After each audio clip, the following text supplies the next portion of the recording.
I'm still pissed, but I think I get it.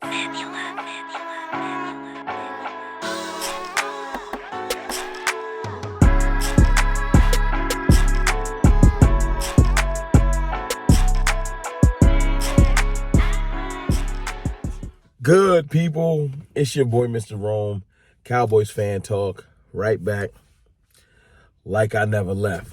What's up with y'all, man? How y'all feeling after yesterday? As you can see, if you watch my last video, go back and watch it. You'll get my raw emotion on us not doing nothing at the trade deadline and, you know what I'm saying, the frustrations that go along with that. But the best thing about life is there's a new day. You get a chance to sleep on something. Give yourself a chance to think on it. And before a lot of the stuff breaks today, whatever news happened, etc., I want to give y'all my thoughts. So this is why you're getting a while early video. Because sometimes you just got to put your thoughts out there and not be influenced by other things, other factors. And I'm fine with that. I stand on that. You know what I'm saying? That's part of the gig of being a content creator. But oh, yeah. Also, appreciate y'all, man. Y'all been running it up. Thank you for all the new subs, man. Getting closer to 22K. Y'all keep running it up for me. Thank you. I think I understand the Cowboys. Look, I'm still pissed. You know what I'm saying? But I think there's a miscommunication, a misunderstanding of what I was mad about. We were not going to get Aaron Donald. Okay?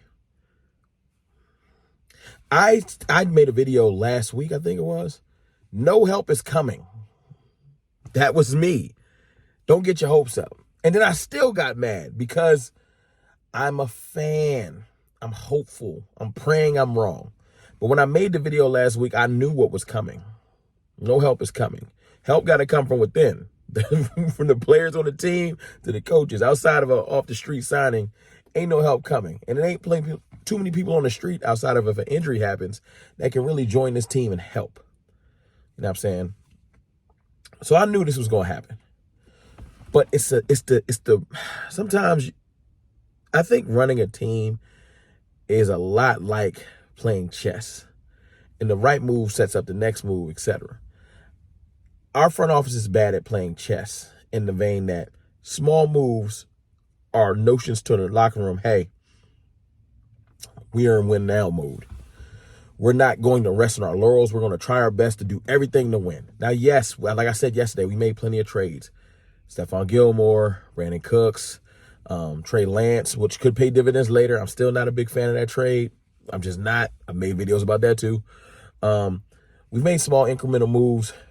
And I'm not saying that, you know, none of that stuff won't pay dividends. It's about yesterday because you're watching everybody move around. You can put a damper on your own team if you don't do something. I'm not saying, I know we traded a lot of our picks for 2024. That's why they make 2025 picks. I seen the Eagles just trade for Kevin Byard. They use picks from the next year. Because you can do that when you start negotiating things. You know what I'm saying? Now, when there's an Ezekiel Elliott on the market, and I know it's not as simple as getting a bruiser back. Zeke is such a big, heavy component to this locker room, and I feel like you might be going backwards mentally. So I get people not wanting to do that. I would have did it because I feel like Zeke's family. But I get it. You don't want to cut Tony Pollard's legs off, especially since he's not having his best season.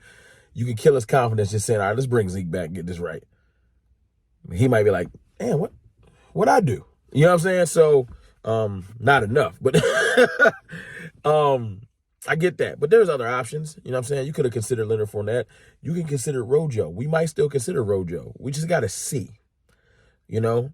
But the bigger thing is maybe the fix is within the team and the coaching staff and what we're doing run game wise, because things can be changed. Y'all look at the passing game. But we'll talk about that further. I am going live tonight. Got a couple collabs later this week. Can't go live on Saturday, I don't think. So I'll be going live tonight to talk this game and things like that.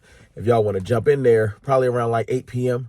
Eastern. So y'all can jump in and talk to me later. And we'll talk about things we can do to, you know, not just for the Eagles game, but just period going forward. But, you know, I understand why the Cowboys did. It still pisses me off because you could have did something small. Yeah, you couldn't get Jaylen Johnson because they wanted a lot more money and nobody traded for him. The asking price was probably crazy. You know what I'm saying? Now people are like, yo, man, he's probably not Jalen. He's not Jalen Ramsey. He's Jaylen Johnson. So I get it. They took Derrick Henry off the trade market. They reported that. I don't know if it's a blatant lie, but nobody got him. They said we're going to keep him. Can't trade for somebody they not, you know what I'm saying? No one actually said that Aaron Donald was on the market. We just assumed, since they got beat, that the Rams wanted to trade him. So, you know what I'm saying? Now, Devontae Adams wanted to be traded, but the Raiders, again, said, we're not trading him. So, can't trade for Devontae Adams. It ain't happening. We're not doing it. Aaron Donald never was on the trade market. Derrick Henry got taken off the trade market. These are facts. Okay, so those are gone. Jaylen Johnson, the price was too high for everybody. It ain't like, oh, no, we lost him. Somebody else got him for a fourth. No one wanted to pay that price. They probably was asking for a first. Nah, because we're not necessarily in need of a starting corner. We're in need of depth. And like I said, Jay Lou played a lot better last week, but we'll get to that maybe later. So, in essence, who are we going to trade for that was really going to start on this team that was going to come in and make the people I named would have, but they weren't available. They weren't available. Now, I will say this. A smart GM would have been working the phones, finding options that we didn't consider to bolster this team. You could have went and found a bruiser back for a low-round draft pick. You could have. If you wanted corner depth, you could have found somebody willing to let go of a corner for a low-round draft pick. You could have. Now, would it have been better than our starting corners? No. Just depth-wise. You could have did something small, like this is a small piece. Would the Cowboys Nation have been happy? No. We ain't never happy. We spoiled. But this is not, let me make this clear, this is not me shooting the Jones family bail. It ain't. They do plenty to piss me off. But when I step back and really look and analyze the situation, there wasn't really a lot of moves that can be made. Our roster is legit. It is. Like, in some years, it's like, no. You're not going to bench Gilly. Gilly's not having a horrible year. Let's not trip.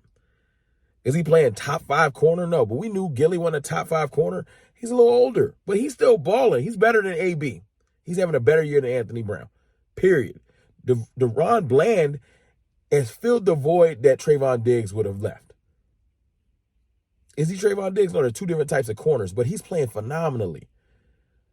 He is. So there's not really too many corners would have came and started. And Jay Lou, the one spot you probably, we could have, he played better last week.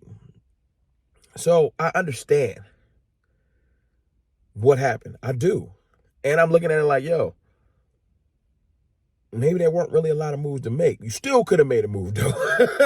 That's serious. You still could have. I'm not an NFL GM. If I scoured teams' rosters, practice squads, and I did that for a living, I know I could have found a move that could have been made for a lower round draft pick, maybe from next year or something like that. That a team would have been willing to let go because their season ain't really going nowhere. We could have figured something out. And that's where the blind spot is, because the Cowboys, I don't think they really dwell real deep. And I just don't. Maybe I'm wrong. I just feel like they could have found something. And sometimes people say, well, would you just make a move to make a move? No, make a move to make the roster better. I'm not saying go make a major move to just force it and mess up everything in the future. No, because it would have been stupid. If any of those players that I was talking about were genuinely available and we had the chance to go get them, yeah, I would have put things on the line. If Aaron Donald's available, somebody like Jeffrey Simmons, you would make those concessions, but they weren't. They just weren't. They weren't. But it does suck to watch every other team in the NFC that's in contention make a little tweak. I'll say this, though. Our roster overall is better than most of those teams, not the Eagles. Eagles have an incredible roster, although they have a weakness. Their secondary is their weakness. We're going to talk about that. And now that the game's in closer, we're going to talk about that secondary being garlic bread with a light butter. You know what I'm saying? They toast. But I just wanted to come here today and just say, listen, I understand why no move was made. If you're not going to really make the team better, don't just throw draft picks away. But I think if you put the effort in, you could have found a move. That's my point. So I understand it. I'm still mad about it.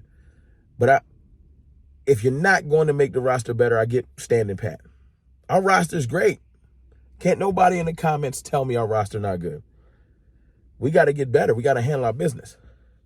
We didn't go get it back. Start giving the ball to Rico. Can I see Hunter a little bit? Let me see them fail before I assume that they can't do it. You know what I'm saying? Good look, it's your boy, Mr. Rome. I just want to chop that up. Like I said, I'll be live later tonight around 8 p.m. Eastern. We're going to talk about this Eagles game. We're going to talk about the trade deadline. We're going to get to it. I holla.